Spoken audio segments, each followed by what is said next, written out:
Gee, it sure is boring around here. Nice job, hero. Hey, excuse me, princess. You heard it up top.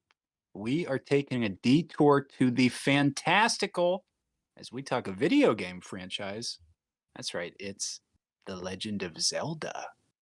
Here on Normies Like Us with your hosts, I don't know, Princess Colin probably. That'll be Meikendorf. Ooh, I was gonna be Jakendorf. You don't want to be Jink? You don't want to be a Calamity Coblin? Jacob. Calamity Jacob. I don't know any other characters aside from the main three. That's the thing. I like But all of these though. Yeah. Those Right, are right. all great. Yeah. Well, what's up, our moblins? Glad you're here listening to the episode today. Everybody out there at home, and if you're not too busy playing Tears of the Kingdom, yeah, we're talking Zelda, the famous Nintendo character Zelda. Yeah, it's kind of a general one. We're going to be talking Yeah. Zelda, nebulous Zelda, all Zelda, right? Obviously, Zelda there's a Fitzgerald. big new game, Zelda Mhm. Fitzgerald. We Yeah. will be talking about the that. big new All game is Zeldas. a Zelda Fitzgerald simulator. That's you right. play jazz music. It's great. You just No, sit in a garden, yeah. there is a new video game called Legend of Zelda: The Tears of the Kingdom. We're going to talk all about that. We're going to talk about this franchise, blah, blah, blah, blah, blah. But what is y'all's history with it? I'll jump in because I think I'm the furthest on the periphery of Zelda. I think generally, I haven't played like Breath of the Wild. I don't have a Switch yet, so I'm kind of missing out on this stuff. Elden Ring was my Breath of the Wild, but my cousins would have these. Like I remember seeing the original Legend of Zelda being played on Nintendo. They had the Nintendo stuff. I ended up getting a Sega, so I would see them. My cousin would always be talking about the Triforce and Ganon and this and that. That was kind of his thing, and it wasn't until 64 when I got Ocarina of Time. That's the first one that I actually beat. Like I got a 64 in high school, like even after, just like whatever. And then I played Wind Waker, which I really enjoy. But then I didn't play Skyward Sword or Twilight Princess or any of those really. So I'm kind of limited on my experience, but I respect the franchise. But Jacob, how about you? Well, I might be also on the periphery with you there. I'm not a big Zelda guy, although I've played a bunch of the games, but so I had a Nintendo 64 when I was younger. I had a GameCube. But for some reason, I don't think I even owned Ocarina of Time. But I did play it at a friend's house or watch my friends play it. I remember playing, small parts of like a lot of these games, but I never finished it or anything like that. So I'm a little bit of a Zelda novice, but I'm familiar with them. I've played some Wind Waker. I did own Twilight Princess for some reason. Or I think it was my brother's, and then I played it a little bit. Didn't get into that one too much. I liked, you could turn into a wolf. That was pretty cool. But I liked Wind Waker better. But you know what, Jacob, just to interrupt you real quick. Notoriously, you were a GameCube kid. I'm not surprised to hear you had the two big GameCube entries. That's very cool. Yeah. Well, you would think I would have had Ocarina of Time because I was a 64 kid as well. But for some reason, I'd never owned that one as a kid. I mean, I had limited spending money. I could only pick and choose. So I had Melee, I had GoldenEye, never had Ocarina of Time. Oh, yeah. Well, I get Link and Smash. That's probably where I've encountered him the most as well. I'm right That's with you a there. very good point. Yes. Getting beat by guys playing a very superior Link to whatever I'm doing is probably most of my interactions with the character. Yeah, his zoning is frustrating. I'm familiar with it. I mean, even the music and the levels and stuff, I'm more familiar with through, playing in Smash. But I know I played some Ocarina of Time. I even played some Majora's Mask. So I'm a little, I'm familiar with every era, I guess you would say. But more recently, we get to, of course, Breath of the Wild, a game I never played when it came out until just this past weekend. And as we're going to get to, Colin, you, of course, got your copy of Tears of the Kingdom. You said, I don't need this Breath of the Wild. This is old. Get this out of here. I don't want to play with you anymore. Threw it in the garbage. I found you rifling through my garbage. Rifled through your garbage. No, you let me borrow it, and I'm very appreciative of that. And I've been playing it for the last couple days. And by the way, Colin, also, Normies, if you don't know, gave me my Nintendo Switch. So I would Oh, not yes.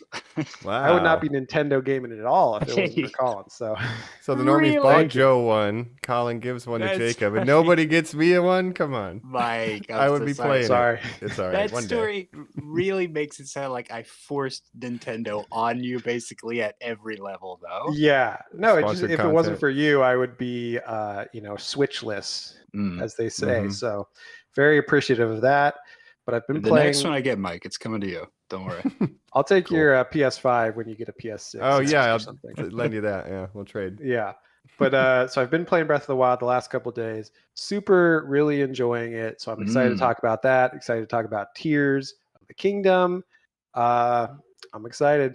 Yeah, and Colin, noted Nintendo fan here. Again, the reputation of Link precedes him just as being a Smash character, kind of like Mario. We're doing another one of the big three of Nintendo, Yes. so that's interesting here. But go Yes. ahead, yeah. Well, Mike, I love that you say that too. So here's what I'll say. I'm just to start again, just to podcast wise, I'm super glad we're talking about this today. I like when we do video game topics. We did just do Mario. You're super right, obviously, because the movie just came out. Super right. Super right. Video games are harder to do for podcasts because we do not get paid to do this. So to get all of us playing one thing at the same time at the point where it's also released and like current and kind of like relevant to do an episode is hard, right? Yeah. Admittedly. When we do a comic book, a lot of the times we're just doing the comic book movie that's maybe coming out or something. Obviously, it's a little easier to watch something that's 2 hours. True. That said, super Mario super excited to be talking about this today as a Nintendo fanboy. I've talked about in the past the super abusive relationship I'm in with them, which is going to lead up to the fact that 5 years later, here we are getting a high-end video game released on a system that maybe it shouldn't have been released on. We'll talk about all that. But the past of it, I have said I had a regular Nintendo and a Super Nintendo. Remind me, did either of you guys have either of those systems? I did not. I came into Nintendo with the 64 and the Game Boy. I had Game Boy Color, all that stuff in the 90s. I just went through in high school. So after it had been out, I went through like a phase of collecting those consoles. So that's when I got the 64 and the Super Nintendo. But it was like after, it wasn't when it was contemporary. So I ended up getting them after the fact. And no Zeldas on the 64 or on the Super Nintendo. No. And to Not Jacob's fact, like games were expensive. You like had to make the choice you had. So even though I had those systems as a kid, my parents were not going to buy a bunch of $70 cartridges, which is what they still were even back then. Right. And I did not have any Zelda games. We mainly only had like 4 games for the Super Nintendo, which were like mostly Mega Man X games that my brother would just jam through. No A Link to the Past. No Link Maybe to the the Past definitive Zelda game, at least Classic, the early, before Breath of the Wild sort of revitalized or changed the entire, formula. I'd say the eras are Link to the Past, Ocarina era, and Breath of the Wild era. I think the in between's a little iffy. Got the 2D, switch to 3D, and then Breath of the Wild with the Switch changes everything, kind of open world. Yeah. So as an 89 born kid with the 90s ruling, I agree with you guys. Me not getting exposed to Zelda makes sense. I didn't play those early games. My first exposure was, guess what, Jacob? I didn't own it either. Me playing Ocarina of Time was sitting at my neighbor's house and passing the controller back and forth for like a summer. Right. That sounds about right. I will say Ocarina, even though I didn't own it, it was sort of ubiquitous and it was just kind of everywhere that like every kid knew about it and like would like try to play the melodies and stuff. Yeah. The music was incredible. It and Mario 64 were kind of the staple games of the N64. It's kind of what you knew that system had or could play. Right. Yeah. Definitely revolutionary, changed a lot. And I think, really, if we look at this whole franchise as a link to the past and future of gaming, it might be a good time to just jump right into it as we discuss all this in more depth. We're going to pull the Master Sword. We're going back in time. We'll see what's up. Catch you on the next side, Normies. Yeah. We're back. You're on Normies Like Us. Dun, dun, dun, dun, dun. Dun, dun, dun. Da-da-da. Wow. Wow. We just found something great because we're talking The Legend of Zelda here on Normies Like Us. Yeah. Yeah. What do we say? What do we say about this great game? Developed by Shigeru Miyamoto, the guy who also made Mario, Mike. Yeah, Wow. right. This is one of the, legendary franchises, obviously, for Nintendo. Like Jacob said, ubiquitous. It's like, even people who haven't played a ton of the games, you know who Link is, you know who Zelda is, you likely know who Ganondorf is, or Ganon, right? You're familiar even through Smash Brothers, one way or another. You know that Sheik is a thing, right? Like, it's become a cultural osmosis. And the era, like, of the 64, with Mario obviously becoming a whole thing, and taking Nintendo games into 3D, it's hugely influential. Like the camera, 3D camera from Mario, and then like Z targeting from this. Oh my Like, God. we don't get a Dark Soul without Zelda Yeah. Ocarina of Time. Yeah. Like there's, and even further back, we don't get maybe a Castlevania style game without Link 2, or Link's Awakening or whatever. Like Well, the side-scrolling ones. So there's a lot of yeah. influence here. And fun fact about A Link to the Past, I believe, or sorry, the first Zelda game, the Legend of Legend of Zelda, the Zelda, first one Gold Cart. was Yep. on the NES, was the first game to have a save, the ability to save your game, because Oh my Super God. Mario 1 through 3, they didn't have save games. So No passwords. That's yeah, right. That's right. That was the original style of gaming. Of And they course. also had introduced the real-time combat, so to speak. You press attack and you attack. They wanted to make like a game like Ultima or the older RPGs that were D&D Right. knockoffs, right? But those were always Wow. menu-based combat, right? More like a regular Right. JRPG would be. So this is like one of the early games that has real-time combat. So action-adventure Yeah. games in general owe a lot to this franchise, for sure. Right. And then what you said with Ocarina of Time, the switch to 3D, the lock-on targeting, that's kind of like the first Dark Souls game, like you're saying. Like It's setting the inspired that standard kind of. that the industry, rides on. Yeah, it's pretty crazy. Yeah, so hugely influential franchise here, and yeah, it's right up there with Mario. So crazy. And, well, but can you imagine hitting that home run, Mike? You're like, my little Italian brother's plumber thing hit. What's Mhm. my follow-up? Okay. I was a weird little kid who would like go out in these prefectures and like dig through like caves and Oh, like wander yeah. around nature and stuff. Like I Yeah. want to put that in a game. Fairies, swords, all that bullshit, huge Fantasy. mythology. And then when this one hits, they're like, okay, what's your next one? You're like, well, she's called Samus Aran and she's a space bounty hunter. And you're Yeah. like, she's like, this guy's on a fucking hot streak. He Yeah. could do any genre. Yeah, it's incredible what Yeah. he's done. And the other thing too, think of the original Zelda. It was like technically an open world. It was the overworld was Yes. just an open map, and it's funny that now the biggest Zelda game is like open world, and it's like full circle almost, redefining kind of what it means to be a Zelda game, which is I'm excited to talk about. Having watched playthroughs of some of the new ones, it's just cool to see how far we've come, and it's always going to have a place, and it's always going to influence things, just by its very nature, of a cornerstone franchise. It'd be too dangerous to go without this or whatever. Oh, that's right, Mike. Let me rattle off a couple staples, okay? Please, yeah. You said maybe a lot of people know these things, but maybe, don't you guys think still to this day people think Link equals Zelda is Zelda? Yeah, It is a little confusing, the name, the The meme. Legend of Zelda, The Legend of when Zelda. you play as Link. And that was Mhm. even confusing to me when I saw the characters in Smash Bros. When I was a kid. And I was like, is that Zelda? But that's Link. And then That's Zelda from Sheik, Smash obviously, I knew Sheik was Zelda in disguise or something, but I wasn't sure why or what her situation was. Jacob, Ocarina of Time. it is the Mrs. Voorhees to the first Friday the 13th Mhm. question for nerds. Mhm. Like, Yeah. it is like, did you know Zelda isn't the lead of the Zelda franchise? It's actually Link the Adventurer or Yep. whatever. And you're like, yeah, sure, okay. Yeah. And Link's like a androgynous little elf boy, so you could think that he's a girl named Zelda too. Oh, pretty absolutely. easily. Yeah, right. Yeah. They he's based on Peter Pan roughly. There's a Disney fan at Nintendo who's designing that, so it kind of looks like Peter Pan. And then the name Zelda we kind of talked about it up top. It's named after F. Scott Fitzgerald's Zelda wife. Fitzgerald. That's how they Yeah. ended up picking the name, which is very funny. Lord knows why.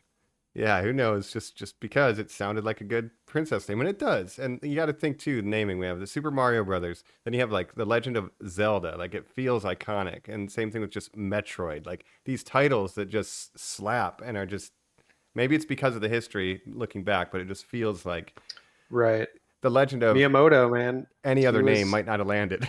Yeah. he was killing it. Mm, And you got to imagine these were partially inspired by Lord of the Rings too, and Yeah. fantasy of the time. Uh, Mm-hmm. but I also Everything wanted to is D&D, shout out, which means everything is Lord of the Rings. You go one step right, further. Yeah. right. unfortunately, yeah. All RPGs.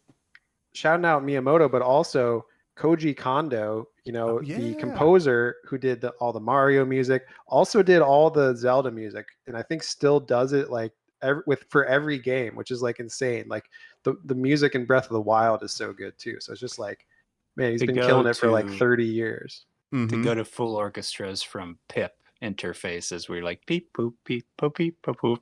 Right. Yeah, but even just the iconic themes, Composer's going to compose. It doesn't matter. Yeah. If it's, Yeah. 8-bit great. sound chip. He is a Yeah, talented musician, and everyone has iconic music too, like the menu music for Ocarina of Time, or like the stuff from Wind Waker, just being in the island. Like and it those are sets all the great. mood of Plus, each yeah, game. and the Yeah, core themes are so strong too. Like that main Oh yeah. adventuring theme, like opening the treasure. That jingle's been around forever. So it's like, God, the branding is so strong, which is why maybe they It charge really is. $70. right. And maybe we're wrong. Maybe people do know the difference, and they know that the basic overview story is that there's this like universal triangle or pyramid or trio or trilogy that Mm-hmm. occurs around this mythical thing called the Triforce, which is split up in the Triforce of Power, Wisdom, Courage, and it's continuously represented throughout the history of this fantasy world called Hyrule in Link, a young Peter Pan-esque adventure, as we mentioned, Mm-hmm. Zelda, a young wise princess, and Ganon, an evil force, usually Power sort hungry. of pig-esque, yes, monstrous in his former incarnations. And they're these top-down, typically or originally, what do you call it when you just move continuously through like zones like that, Mike? Do you know? Is that Well, it's like that isometric, but it's just like it's scrolling constantly. It is like trying to do the open world thing, but I don't know yeah? technically. But yeah, it's a kind of Technically, like it is. It's a Pokemon POV basically. It's just Yeah, it's yeah. that. Right. Which interestingly, Um, both those were guys. Well, who just I liked playing outside as a kid, and I wanted to capture that. Like the Pokemon Yeah. guy had the same thing. I used to go catch collecting bugs. bugs, I have Meanwhile, some sort of Miyamoto, looking through OCD. caves. he would go through Yeah. caves. Yeah, Meanwhile, I can get in the dirt. It's I'm kind of doing all a they, bike jump off of growing a- up in the 50s or 60s or whenever they were kids and having, Mhm. video games didn't even exist at that point. So all they could do is go outside and, do what Touch kids used to grass. do. Yeah. Touch grass, as they say, Right, right. touch cave. Touch Um, cave.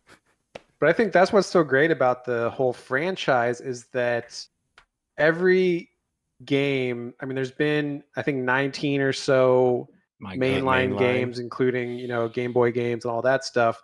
They've Minish never Cap, really yeah. made like a bad, like the worst games in the franchise are just like okay, right? Like Twilight Princess or Oh whatever, which yeah. wasn't as received as well. But each era, and they're all different, but they maintain this level of quality from game to game that is just super impressive. Like every big franchise has probably had bad games at some point, but Zelda hasn't, and it's just crazy how consistent they've been over the years. Yeah, I think some of the only L's you could even try to argue is like Adventure of Link, because that was a different game that they just reskinned. Yeah, they tried to switch it up, make Yeah. it side scrolling, right? Right. Yeah. But then that informs Castlevania, so it's like, okay. Yeah, and like Wind Waker bombs financially, but that's a Right. beloved game now. It's a cult Yeah, Wind Waker, I classic. think when it was coming out, a lot of kids or teens were like, man, what the fuck? Like For Toon me- Link, he's like cell shaded, little kid. What the hell? I want a cool Link, right? And there was a E3 trailer that was more of a gritty, like it looked like a realistic Smash Brothers Link Oh, and Ganon shit. fight. And then when they revealed the game, it was Wind Waker. So people were like, what the fuck? Right. They weren't. But they yeah, I weren't liked happy. Wind Waker. Wind And then Waker's they my tried to personal favorite. Really, yeah. Yeah, I love Yeah, Wind I Waker. think Wind Waker has a lot of good things about it. they tried to overcorrect that with Twilight Princess and make it like super edgy and like, Mm-hmm. oh, he turns into a wolf and stuff. If he spoke, he would say "damn." You know. Yeah, it's like Yeah. Shadow the Hedgehog. Yeah, exactly. Exactly. Shooting guns like Shadow. It's literally exactly what I was about Yep, to yep. say. But yeah, I love Wind Waker. What they've always done well is have at least distinct art styles, and that carries through to every generation, right? And they generally like to make sometimes 2 games on one engine, like Ocarina to Majora's Mask, Twilight Princess, Skyward Sword, Breath of the Right. Wild, Tears of the Kingdom, right? So they get the mileage out of the technology as well. But they're always Yeah. distinct. And to that point, Mike, the development teams behind those games, they are never light. They're never the B team. They're never the side team. Nintendo has never once lost faith in this brand as like huge franchising material in the same way we're about to get what's called Pikmin 4. I don't know. Metroid went through maybe the longest drought in Nintendo history outside of like F-Zero and like Star Fox. Punch Out, F-Zero, Star Fox. Like you can name these other ones that truly are where you're like, if you're a diehard Star Fox fan, you haven't been fed in maybe Right. 20 years. And Jacob, they'll never get a Breath of the Wild. They will never get the like game that will change things. Meanwhile, Zelda, like you said to your point, the worst Zelda game is a game that I would feel super comfortable wasting my time playing. Right. Yeah. Yeah, they never make an outright clunker. And you might have to wait 6 or 7 years or so between the main games, but even then they're putting out HD re-releases all the time of the older games. Like they just had the Link's Awakening on the Switch remake, totally new art style, very cool looking. I like to see, some of the older games, they should, do that treatment to it. In the next couple of years or something. But he's got a couple of those Dynasty Warrior style Musou or Muzai games. Musou, you call those. The Hyrule Warriors. Yeah, that's like a weird Right. crossover with Koei Tecmo. Yeah. That maybe don't count those technically. It's a different studio, but Right. like, hey, I'm fine with them, dog. But then even in the yeah. Yeah. I was just saying in the mainline games, they're always consistently good and they're not afraid to take risks and like try new things. Like with Wind Waker, they're like, what if we do a completely different art style? Even if people hated it at first, it got sort of a cult following. Mm-hmm. And then Breath of the Wild, of course, they're like, all right, now we're going to make a traditional like Western style open world game and do our spin on that.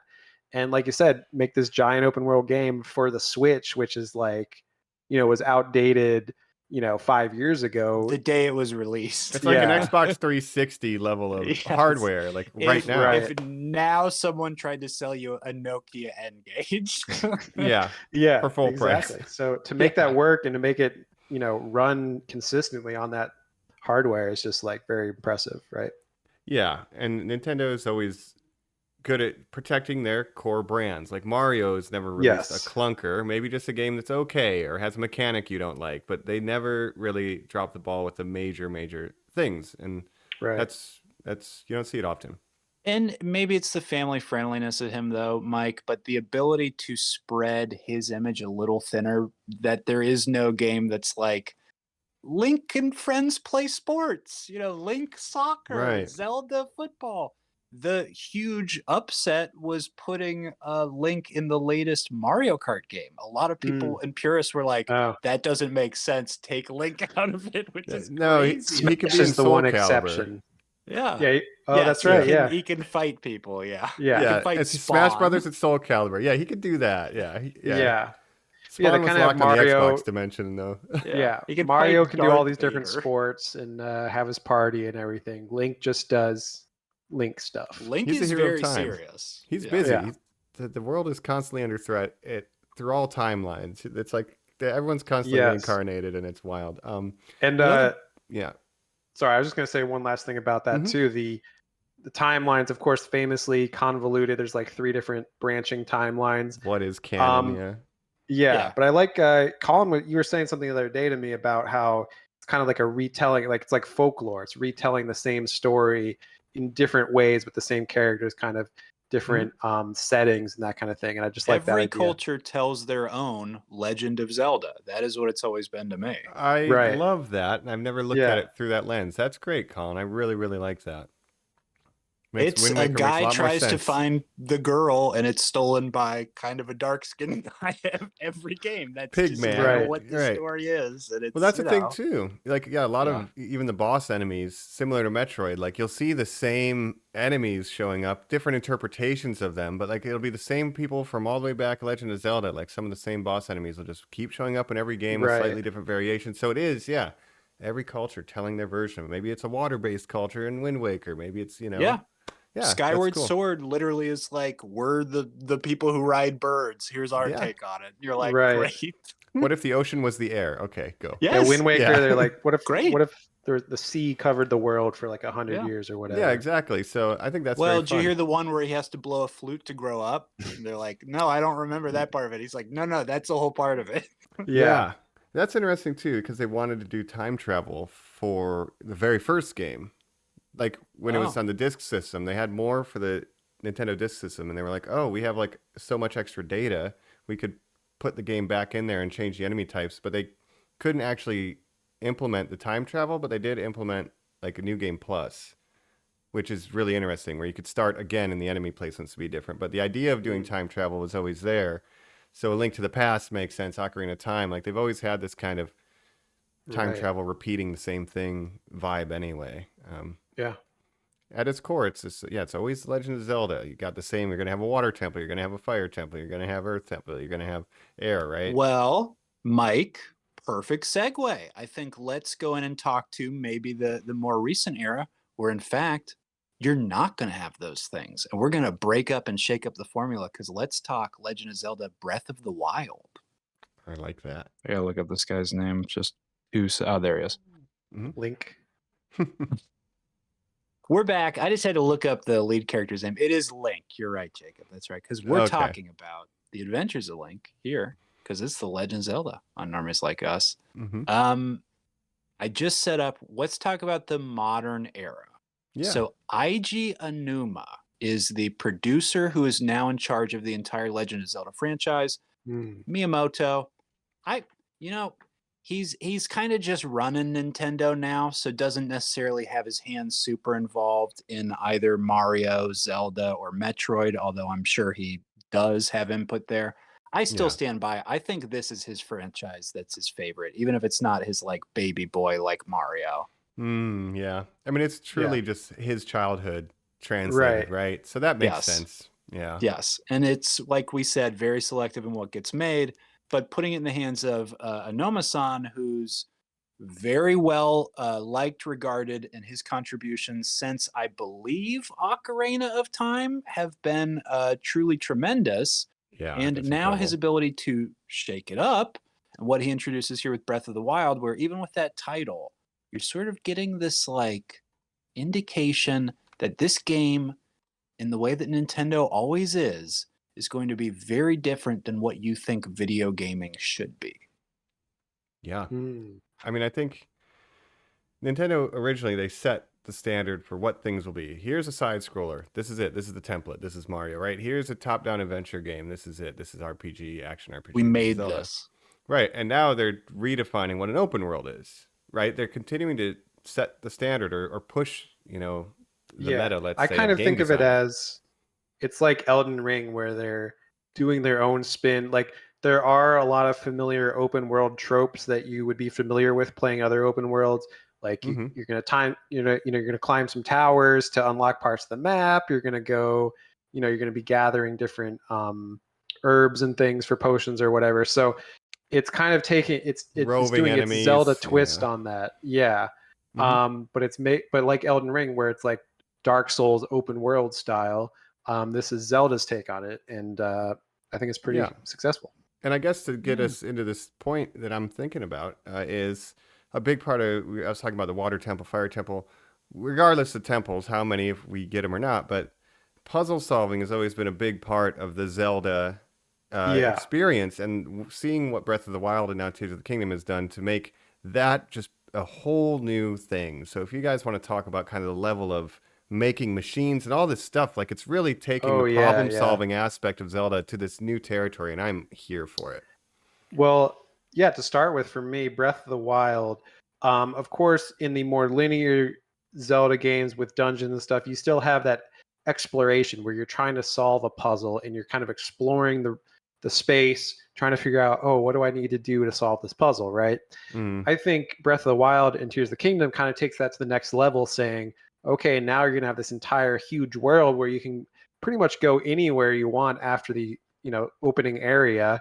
And part of the puzzle is just figuring out how to get places. Like if you have to climb over a mountain or go through like a snowy region where it's cold or whatever, you got to figure out how you can not die in the cold or like not lose stamina climbing or swimming or doing whatever. So there's still places that it's harder to get to, but you can still get there if you use your brain and figure it out, right? And then also Breath of the Wild, instead of the more traditional dungeons, the temples has shrines, which are like just little basic puzzles that you go down into the shrine, you do a quick puzzle or two, and you get an item. And there's like a bunch of them throughout the world. And then as you do them, you unlock the ability to get more hearts or more stamina, as is more traditional Zelda style. Yeah. Right. And you can do any of them in any order. You can Right. do just as you could in any Zelda game ever for all time, do any temple in any order. But there was always kind of these soft item limit gates that were essentially like, oh, I need the heavy boots to step on hook this shot, switch over here, or the hook shot, or the longbow to get past this thing. I can't go to this area till I get that. Breath of the Wild really takes into your hand not so much like an item ability of like, I can't do this till I have this. Yes, there are these areas that are hot or cold, but really you can make food to get around that or come up with these other things. Right. It's really the materials you're presented, and especially as far as like this magic iPad that you have called the Sheikah Slate, which gives you the ability to like stop time, move objects with it, do things like that. With the interaction of the things around you, like they truly you can just do like at any time or whatever, that the puzzling and the problem solving becomes so next level that you are so happy to see that Zelda is able to evolve to that. Yeah. And then, of course, Tears of the Kingdom, which takes it to a whole other level where it's basically just like begging you to break the game in different ways, where it's like, oh, you don't think I can get to that place yet? Let me just build a fucking rocket or whatever that'll I launch me there. love that. Yeah. The difference with Tears of the Kingdom, I'm very excited to jump in and talk about that, is that like every second you're playing it, you're like, I know exactly what I need to accomplish. How I'm going to build that thing to accomplish it is what's going to take me the next 20 minutes and where I'm going to have a ton of fun. Yeah. That sounds like the most fun ever. Like I am It really dying does. for this because it's like, cool. To beat Water Temple, everybody's going to push the same block in the same spot, right? But now you're going to have 100 different solutions from 100 different people. Like, Yes. It's just your brain, and you figure it out. And they give you all the tools. Yes.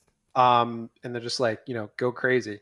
And it looks like such a fun like sandbox to play in. I really want to play it, but I was like, okay, I never played Breath of the Wild when it came out, 2017. Let me play that first, just so I can, say that I did it before I get into Tears of the Kingdom.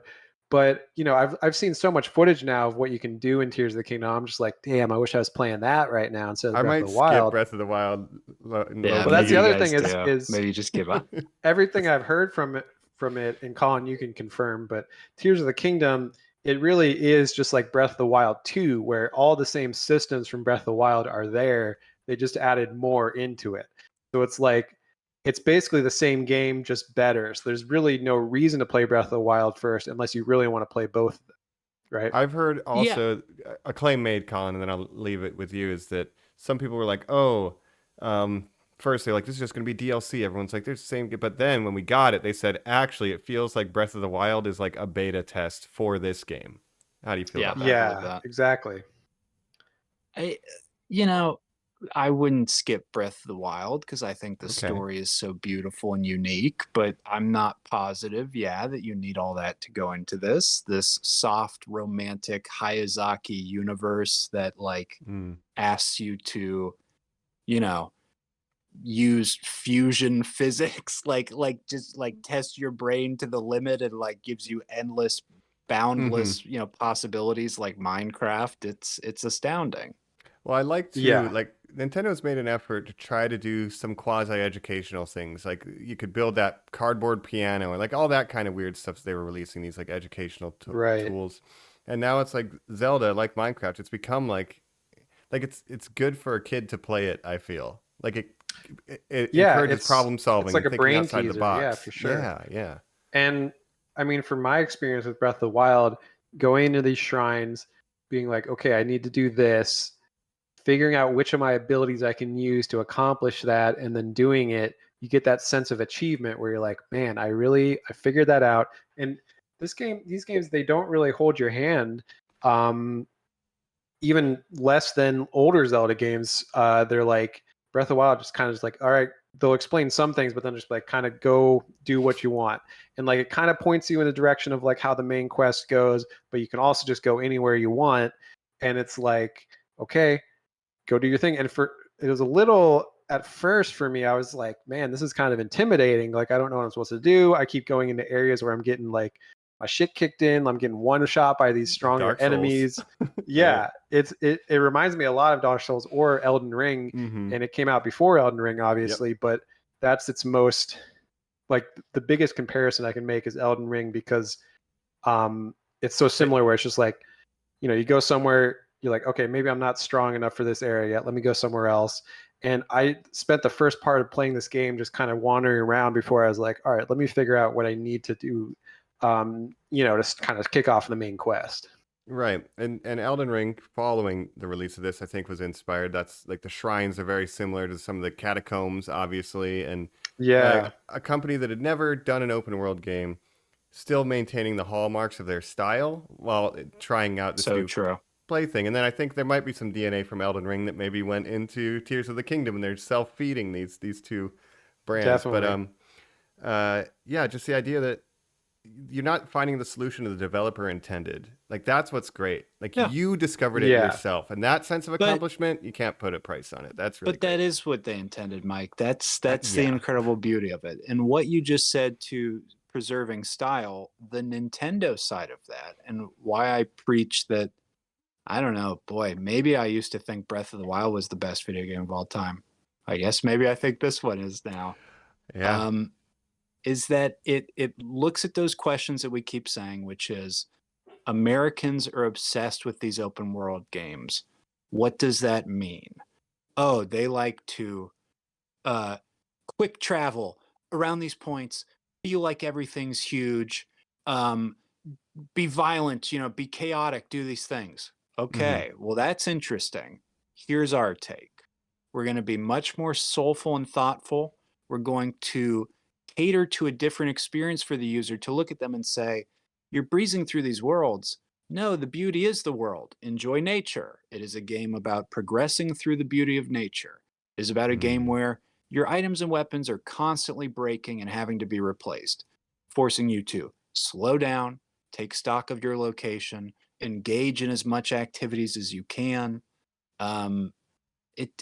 Like feel big. It's a lonely world where there's no humans in it. It's completely overrun by monsters. No, it feels incredibly lonely. Big, Yeah. yes, but not alive in a true sense. Right. Totally. They've I mean- removed rupees, right? Too. Like so, just the resources. You're gathering things from the There's world still around rupees. you, but they're more rare, right? But like the idea of Yeah. like gathering things from nature, as Colin said, like Mhm. you're out there. You're cooking your meals. But, you have to eat to live. You're connected to it. Yeah. You're cooking. And Colin, everything you're saying, I totally agree with you. And I've played a lot of open world games. I've played Assassin's Creed, Horizon Zero Dawn, Witcher Shadow 3, anything you Mordor, can think of it. Yeah. I've tried it. So I'm familiar with, the different styles of open worlds. And this is definitely one of the ones where it's dropping into it. You kind of feel the epicness, the size of it all, and then just the emptiness, like you're saying, where it's just this huge world and you're trying to get from this point to this point, and you got to figure out how to do that. You can get horses, but you don't get that until a little bit later. So you're just running. You got low stamina at first. You got low hearts. You're kind of just thrust into this harsh world, and you got to figure it out. And it's really hit me more than a lot of other open world games do, where they give you, all these abilities right up front where you can fast travel and stuff. And like Elden Ring, it's one of the only open world games I've played recently where I'm just like, this feels different than what I'm used to, and it's challenging me to engage with it in a different way. And even the combat's like, there is combat in this game, but it's not even maybe the main focus of the game, where it's just kind of like almost like a secondary focus of the game, where the main focus is exploring and talking to people and doing puzzles and stuff and just using your brain in different ways. What an incredible way to take it the other direction, where Elden Ring is just fully combat, right? Whatever, the Yeah. Western style of Skyrim combat. We're going to fight stuff, right?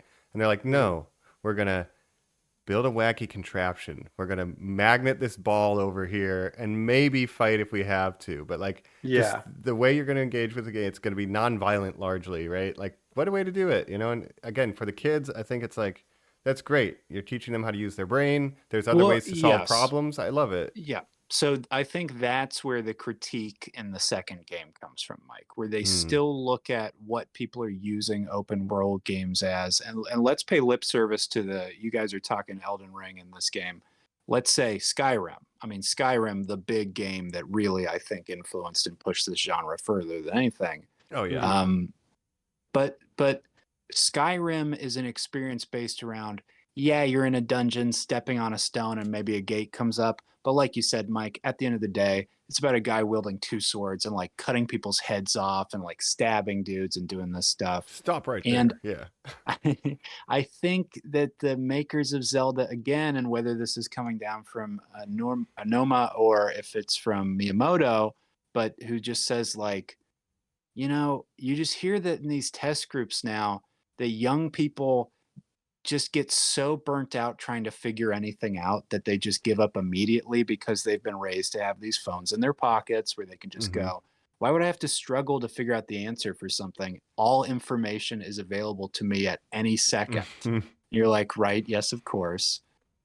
So I think they look at it and say, again, it's not that the information isn't available to you. You're at this level of an island. There's a sky gap between you. I probably have to get over to this other plateau over here. It's not complex, but they are forcing you to problem solve, and they are forcing you to use your mind in creative and interesting and one of a kind ways. And I think it's to say like that is the real achievement. What you're doing there, it's not about getting across the way. It's about the 10 times you failed trying to make, a sky boat that has a sail and 3 fucking, fans on the end of it, but I put one the wrong way, so it zooms to the left and then immediately crashes into the ground. Yeah, you got to do a lot of trial and error, Yeah, figuring it out. exactly. Ideation. And I think the open worldness of it all, games these days, a lot of them, open world is sort of the trend, whereas back when we were growing up, the heyday of Zelda, things were more linear. And with Ocarina of Time or games like that, it's like you would get stuck on parts and be like, well, I can't progress the game until I figure out whatever this is. Water temple. And you could just look it up, back on dial-it-up internet or whatever, but it's not the same as just pulling out your, smartphone out of your pocket. So I think kids today don't realize how hard games used to be and how you used to have to like be like, well, if I can't figure this out, I can't play this game any further than this point. Why would I solve a puzzle? I'm John Marston. I'll go to another town as a cowboy and just shoot a guy in the head. Isn't that just what this game is? And you're like, well, right. And to bring up the problem solving, even traditional Zelda dungeons, they would be linear. It'd be like, okay, you have to go in and get the leaf so you can float, and like everything that was barred off, like very Metroid, right? Gating with the item, like Colin was saying, to just be like, so this has been our identity forever. We're not doing that anymore. Like, it's very bold of them, and to have, from what I understand, nailed it. Like, I think that's great. Then they and still it's fostering a good skill set. Yeah. Yeah, and even with the open worldness of it all, they still retain the Zelda feel to it, where it's just like you still think like, oh, this of course is still a Legend of Zelda game. It doesn't feel like a generic open world game, So very impressive. It's reinvented itself, it feels like, while still living up to its predecessor's legacy, right? Yeah. And then with Tears of the Kingdom, I haven't even played it yet, but I've just seen so much footage and just so many possibilities of what's available. Like you're saying, building different vehicles and stuff. You can fuse things to your weapons to make them stronger. You can put a fucking bomb on your shield so that if someone hits it, they'll blow up or whatever. Like there's just so much You you can do control with those time abilities. in a very interesting way in this one. Yeah, you can like set things up to move and then rewind it, or like very, very.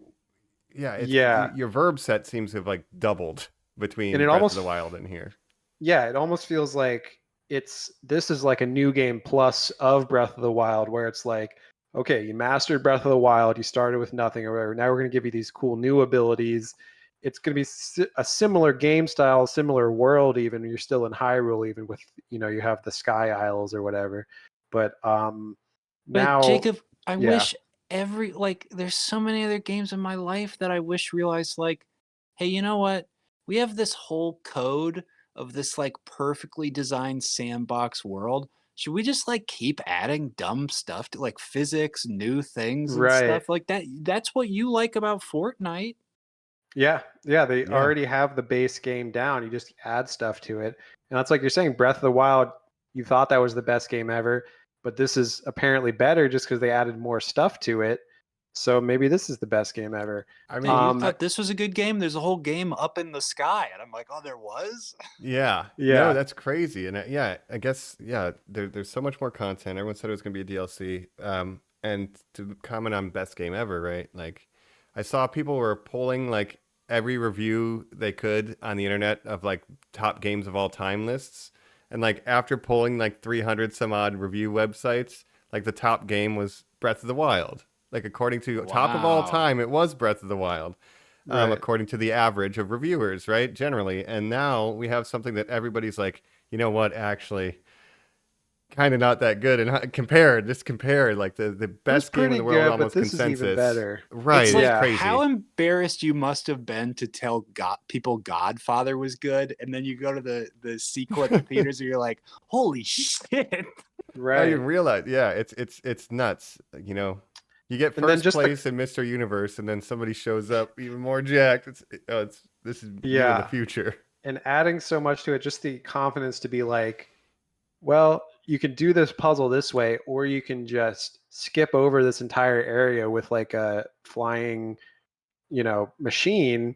And the confidence of Nintendo to being like, that's okay if people want to play it that way, we're fine with that. You can just break this game however you want. And knowing that, people will still enjoy it anyway is like pretty cool. This is Yeah. this is like one of those things where like I'm so mixed in my mind, Jacob, because I'm like that to me implies that in the development cycle of this game, they are watching YouTube videos of people at those shrines where it's like, what you're supposed to do is this, and then instead you're watching the YouTube videos of like, I threw the ball up in the air, froze it, hit it with 6 arrows, it slingshot around the room, hit me, I flew through the air and solved it, and them realizing like, oh, okay, people do like to solve stuff this weird way. Let's build a whole game around it. And then it's like, there's probably 10,000 videos on the internet telling them that the last Pokemon game was one of the worst video games ever made. And I know the next one's going to be even worse. Yeah. Like it's never going to change. It's like, do Well, you listen to us or do you not listen to us? that's what's Mhm. so crazy is that they do innovate so much with Zelda and also with Mario, where like Mario Odyssey came out and you're like, oh, it's like fucking amazing. It's But then you have incredible. Pokemon, one of the biggest franchises ever, and you Right. just make the The same biggest. game every year and barely change anything, and people hate it. And again, that's Game Freak and the Pokemon Company. That's not Yes, Nintendo Yeah. first party, although yes. it's the biggest franchise ever. But it's just for them to maintain it, like you said, Colin, and one up themselves. And as Jacob said, you're just building upon what works and watching and saying, "Oh, this is the gameplay type to just fuck around." And maybe Speedrunner Mario and Ocarina of Time, like they're seeing backwards long jumping, and they're like, fuck it. Like this is how people play I think Nintendo so, games. yeah. They just break them, and we're just going to I encourage breaking it at this point. Go break it. I Yeah. legitimately think they did take inspiration from speedrunners and stuff because there's also an Yes. ability called Ascend where you can just go up through the Yes. floor of That's a things. glitch in Well, Ocarina yeah. of Time. And I want to say this big one, Mike. Are Yeah. you aware of this? I read an article on Kotaku today that Mhm. said the big game breaking mechanic of Tears of the Kingdom. So you can fuse anything in the world with any equipment you have, but that Mhm. doesn't just mean your sword. People are fusing these I think these I know what you're gonna wheels say. Yes. to a shield, Like a and minecart creating to your shield. Yes. So Whoa. you create a skateboard, an It's all-terrain Tony skateboard. Hawk. You Yeah. can run across the whole environment that way, dude, and skateboard the whole universe. So in Breath of the Wild, You're of just course, shield you could surfing? surf on your Yes. shield. In Breath of the Only Wild. going downhill. Like it's Yeah. very limited. Okay. Yes. Now okay. you can skateboard and it's fucking Tony Anywhere. Hawk inside of Zelda. Anywhere. Yeah. That's Endlessly. I saw that too. That's very radical, Yes. dude. And they're just like, yeah, that's how people want to do it. Like, go for it. Go crazy. Go crazy. a lesser developer would be like, no, you have to play it the way we want you to. And I love that. That's what Zelda is now, and that's why I'm feeling the FOMO. I'm seeing all this cool shit people are making, and it's like I want to make cool shit too. Have you had a favorite moment, Colin? How many hours in are you? Like, where are you in this Tears of the Kingdom? Barely. So I'll say very cool moment. Jacob watched the first, I'll say hour, but we probably only progressed like 10 minutes worth of story. You're looking at stuff we were for a just- while. I mean, Yeah. I'm not even gonna admit to that. I mean, truly walking in circles, like truly useless stuff. But then I had the biggest plans this weekend, and boy, they just did not manifest. But I'm about 5 hours into it. I've gotten through kind of the prologue where they take the kiddie wheels off and are like, "You have all the shit now, go." And it's in like. Now I like look at the map and I'm like, there's so much, and it's been 5 years, and I just feel like at a very different place in my life where 5 years ago when I was playing Breath of the Wild, I was like, every second of my life, this is incredible. Now I feel a lot of dread of like, oh no, my free time's almost up. I want to like enjoy this so much more that, it's just the normal adult thing, unfortunately. Sure. Yeah. It's, we realize how precious time is and how fleeting it can be. Yeah, when you're playing a great game and it's like, dang, I got to go to bed. Nothing worse than that feeling, especially when it's so engaging, as this game is. I went over to Colin's on a Friday night to pick up Breath of the Wild, watched him play a little bit, went home and played Breath of the Wild until about 4 a.m, just because I was just like, Took this your game's breath fucking away. great. Yeah. I was like, I gotta go to sleep. But it was Friday night, where so I are was like, you okay. at? This is a good question. Yeah. I've made some decent progress, I think. I'm just getting to the Zora region, which are like the swimming people, Sure. Yep. So that's my best first tribe. like civilization, because in Breath of the Wild you've got to like fight, you've got to like raise 4 beasts, or what, like the 4 divine beasts, which each one has a different rider from a different civilization. So you got like the big guys, the bird people, Mhm. classic Zelda stuff, right? Yep. So I'm going to the first civilization that has one of these divine beasts to try to get him to join the fight against Ganon or whatever. Yeah.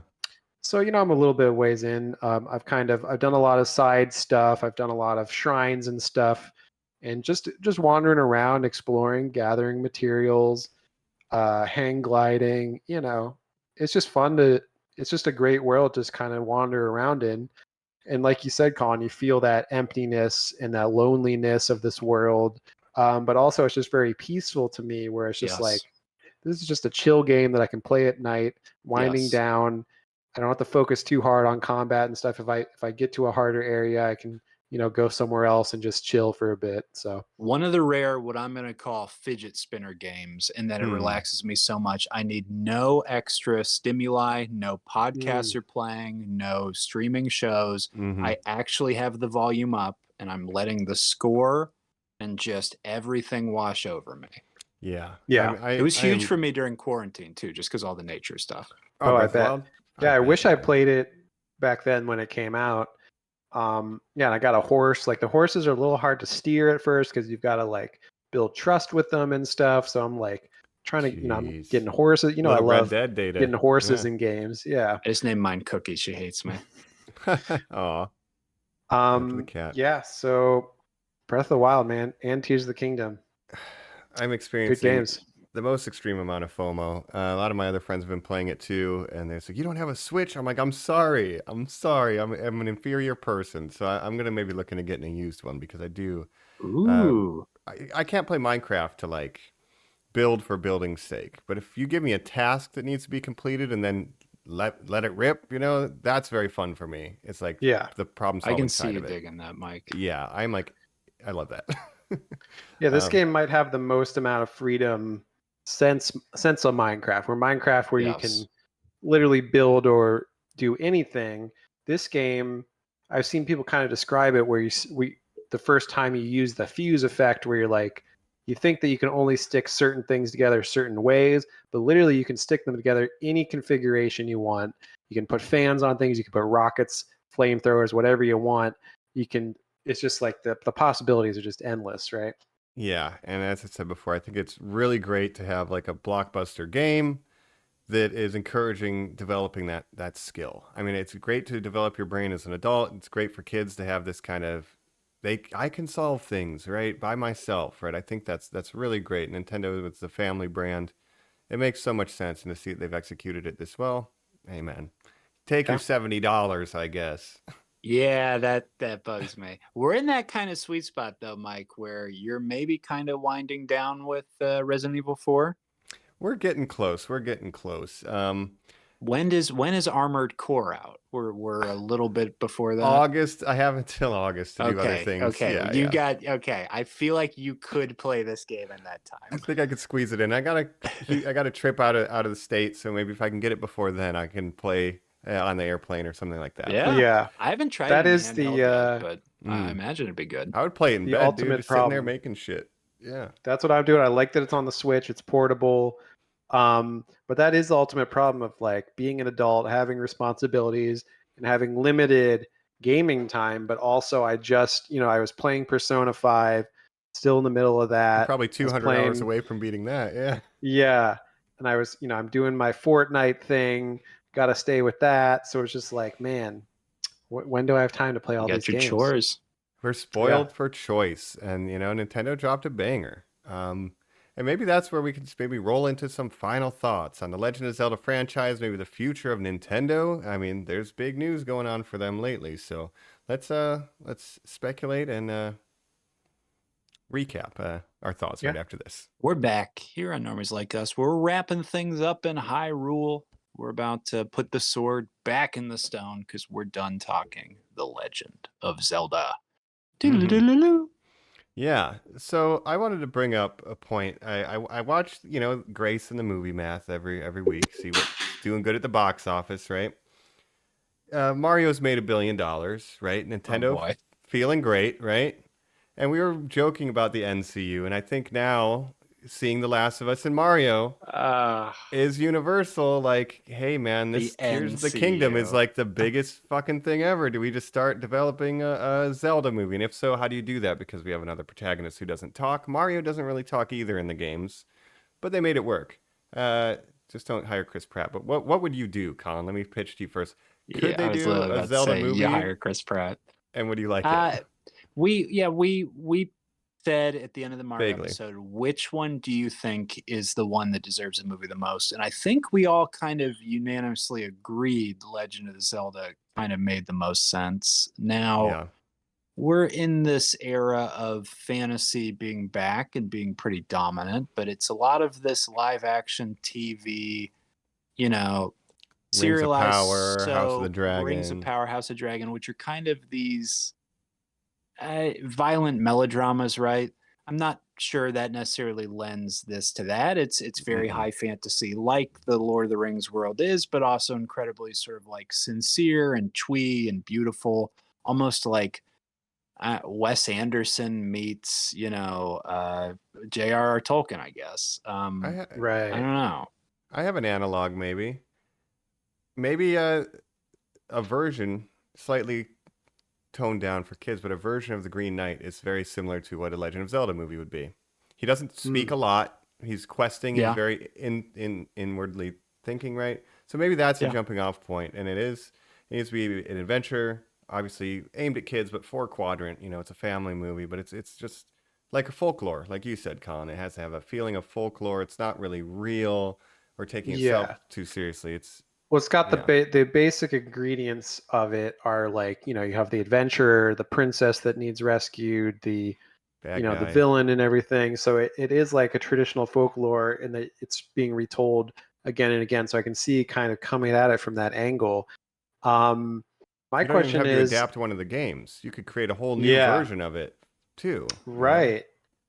My question is like, I just don't want them to like with the Mario movie, having like the needle drops and stuff, the licensed music and that kind of thing. Like if they did Mm. that with Zelda, like it would really bum me out kind of. Take me out of the like I need to be immersed in the world. It needs to feel sincere. I can't have people quipping and stuff. Like it just wouldn't work for a Zelda movie, I don't think. No, But it needs to be more like Sonic, you're saying. Oh, yeah, jeez. yeah. Yeah. No, you're Zelda right comes to the real because world. Yeah. No, yeah. that Oh comes to God. the real. We going on a road trip, Dave? And they're like, I Yeah. thought you didn't talk. This is my best friend Link. Yeah. Wow. So, because you're right, the Mario movie, it's doing well. Not the greatest plot wise. We went into it, listened to our episode, but it did really embrace every part of Mario and pop culture, except for the original movie too. We had the truck. They acknowledged the Super Mario Brothers Super Show with the theme song being there, right? So with Yeah. Zelda, would you have to acknowledge?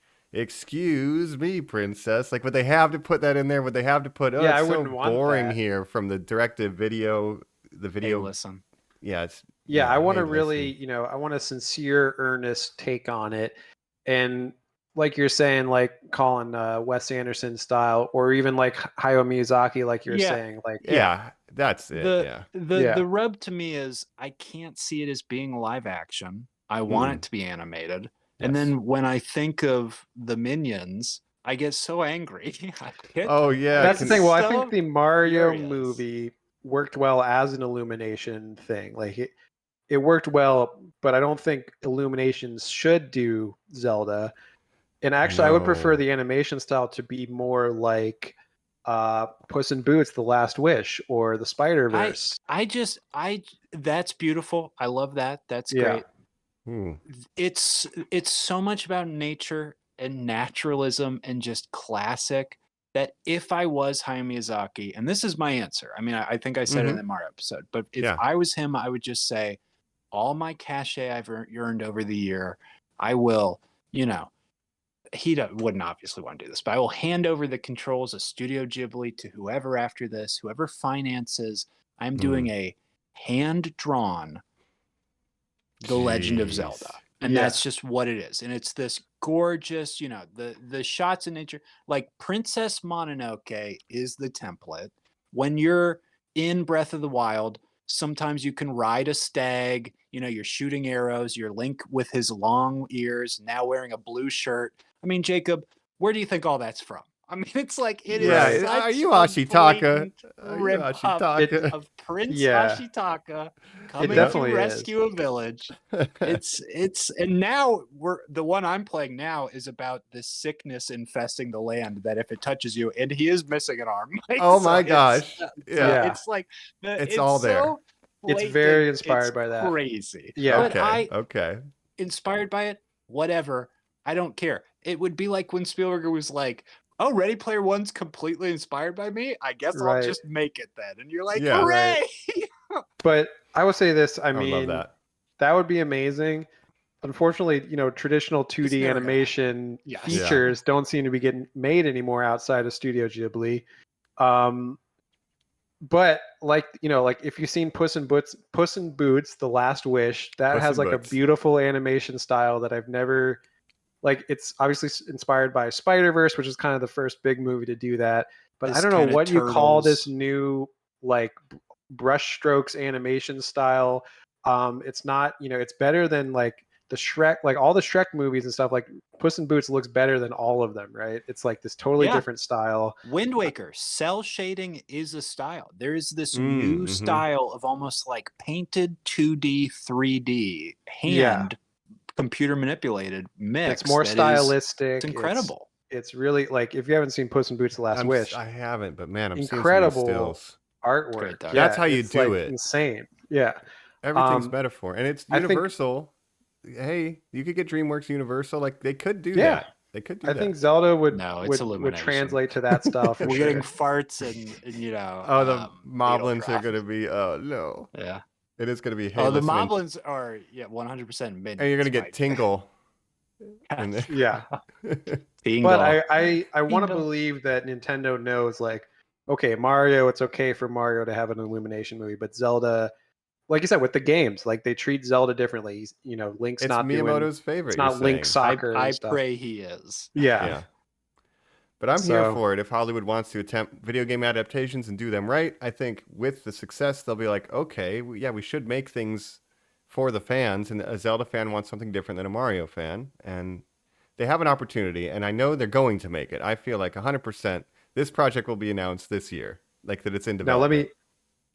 let me Yeah. ask you this in terms of, would you Mhm. rather have a Zelda movie, or would you rather have, obviously, Detective Pikachu, when it came out, it was sort of breaking ground for maybe a larger Pokemon world. Would you rather have another live action Pokemon, or would you rather have Legend of Zelda movie? Boy, I'd here's what rather- I was even going Go to ahead. throw out was maybe Link's just the lead of just a Smash Brothers movie, and that's sort of CG animated. I could be good with that.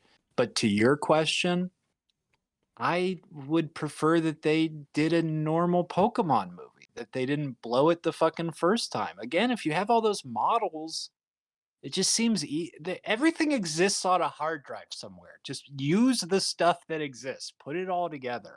It's almost like if you've already, made the assets, you can then add things on top of them and get more longevity, like Breath of the Wild itself. Like Right. do that with all the 3D models. So I think we made. Detective Pikachu, why it maybe underwhelmed financially, was because people are confused. Like, Detective Pikachu, what's that? Like, And that was he's a a game, just detective? nobody ever played it. yeah, but just make a more straightforward Pokemon game, and I think people would definitely turn out for one of the most popular A IPs coming of all of time. age sports tournament movie. The script has written itself a million times. Yeah, It's the Karate Kid, except I'm catching things in a field. Yeah. Okay. The Karate Kid, except I'm also kind of the master because it's me and a little thing. Yeah, And we're both kind of the Karate Kid too. You I'm know, the yeah. sensei Even you could also. even make an Ash movie so you could have little Pikachu as his little Yeah. buddy. why wouldn't you? Now that he's Yeah. Seems retired pretty from the easy. cartoon. Yeah, you could do Yeah, that. And exactly. that could be a good CG candidate too.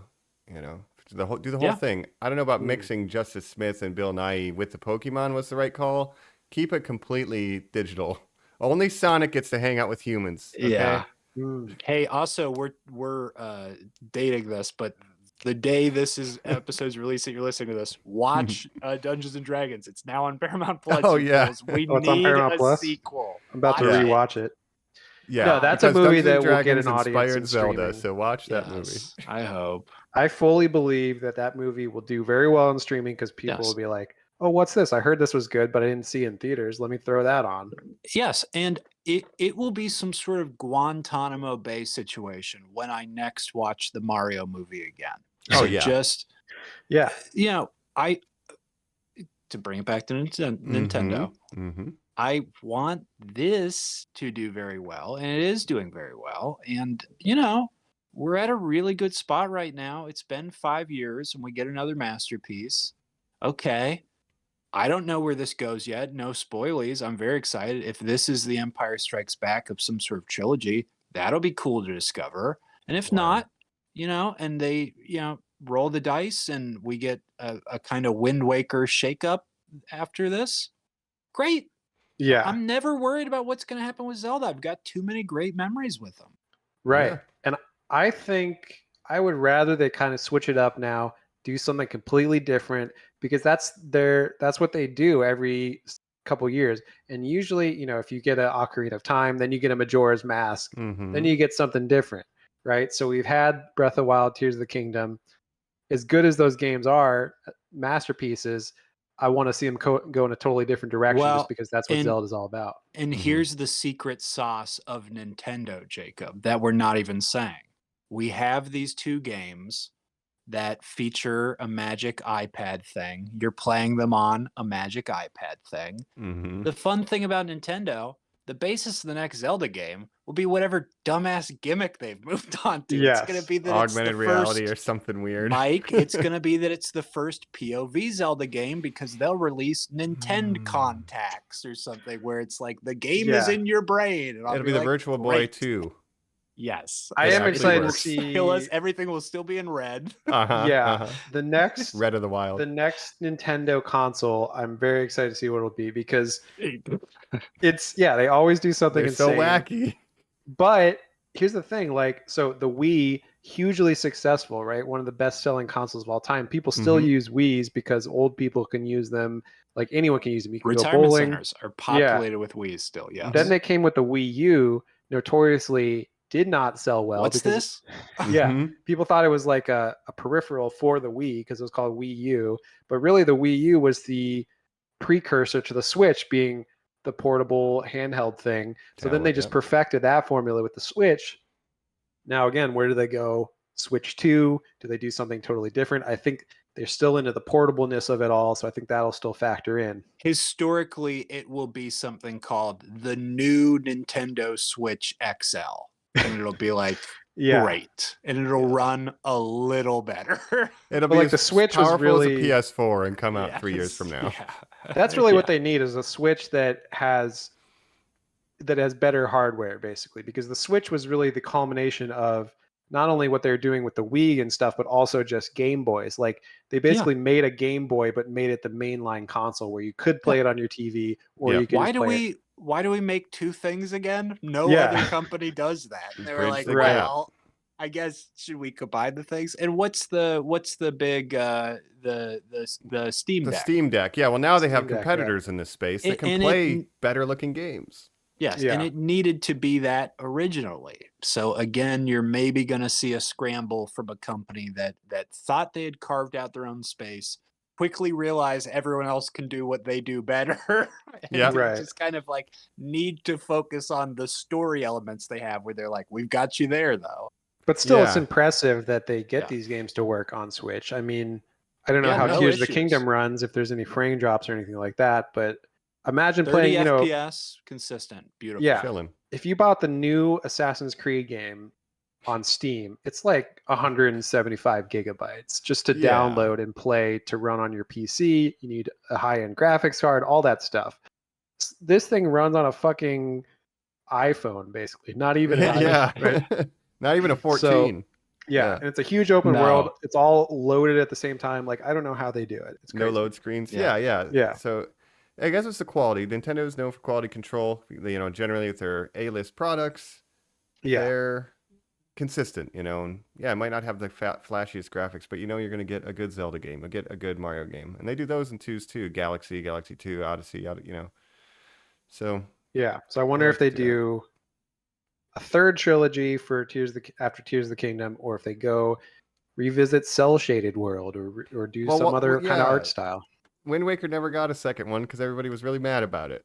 Well, there's the Did it- Phantom yeah. Hourglass, which That's is like a right, sequel to Phantom Wind Waker. Hourglass. There's That's- traditionally not a lot of sequels to the games. All the things like Majora's Mask, Phantom's Hourglass, they're again sort of these weird, like, what is this weird edition? And it's like, it's kind of a sequel. Breath of the Wild 2, this Tears of the Kingdom, is very unique in that status of like, no, baby, we're here. So I'm telling you, I'm thinking this is going to be a trilogy. I think they can That would be kind of wild. see. Okay. Yeah. Yeah. I mean, we're trying to rebuild Hyrule. Maybe we get Yeah. to see all phases: desolation, Yes. rebuilding, and reclamation. I don't know. I was Yeah. trying to think of something. Rise of the Princess. Truly, how they could blow it in a third one, I'll be very excited to see. Yeah. Right. Yeah. Somehow Ganon has returned. Mm-hmm. The dead speak. You're a dyad, Link. But with these games, the gameplay can be clunky sometimes. There's certain things, quality of life things that they could add, but because they're just like, yeah, we're fucking Legend of Zelda, we don't need to add that. Yeah, you guys don't like weapon durability? Well, too bad, because that's still a thing. That's a Dark Souls 2 thing. Hell yeah.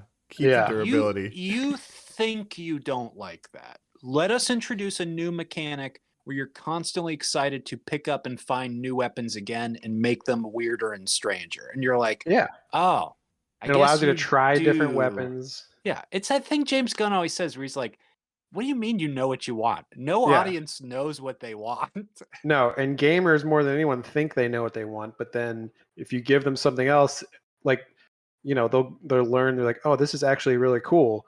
And if you want to play just a standard open world game, there's like 100 of those that you can play. So yeah, I agree with you. All I know is I need to get my hands on a Switch, listeners. Feel free. No, I'm just kidding. There's more important things. Send them in, yeah. Yeah, send them in. Send all your Switches in. But I do want to get this. Stop I'm desperate. to Ukraine. Get Mike a Switch. They don't need Switches. Yeah. There's more important causes. I need to play a video game.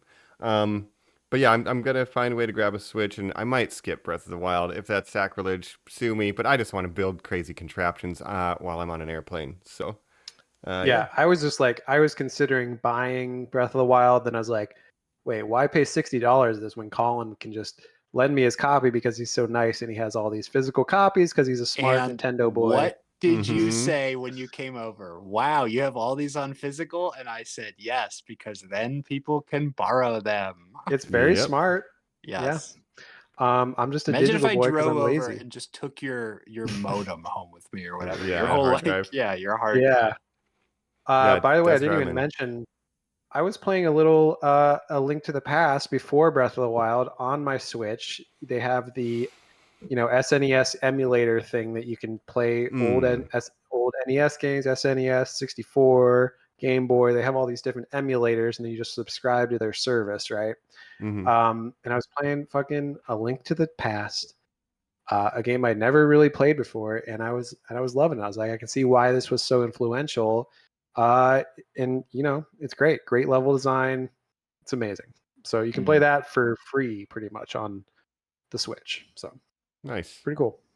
Yeah, good time for Zelda. Samus having it's a big year for Nintendo with Mario, with Samus coming back. The new Metroids are doing well. Dread did well last year, 2 years ago, and then now Game of the Year.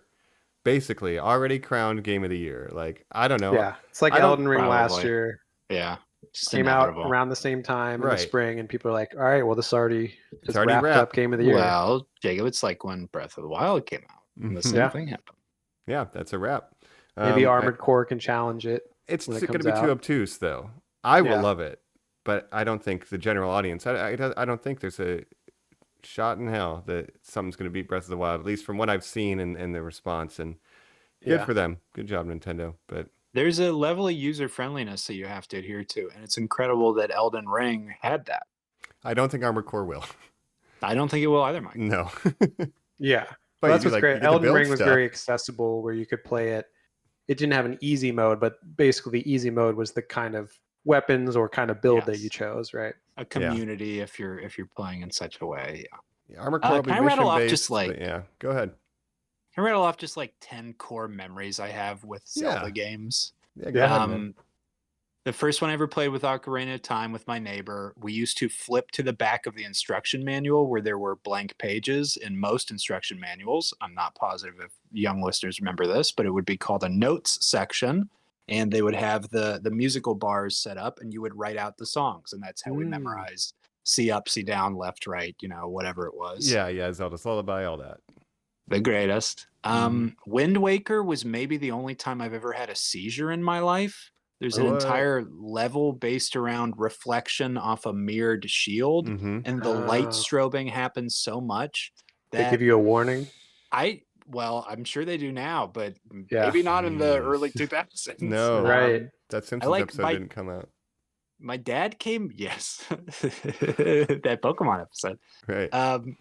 My dad came in from mowing the lawn and was like, "What are you doing?" And I was like acting really weird in front of the TV, and he made me turn it off and put it down. And he was like, "Your eyes were like flickering and stuff." And I was like, "Oh no." Jeez. Okay. Very not good. Colin, I was thinking what you're saying about instruction booklet. Even today, when you buy a physical copy, pop open that sucker, Tears of the Kingdom. No instruction booklet. Very disappointing. There's nothing inside. Nothing comes with instruction booklets anymore. Tiniest SD card you have ever seen in your life. Right. Yeah, that's a So recycling upsetting. issue, man. That Yes. packaging.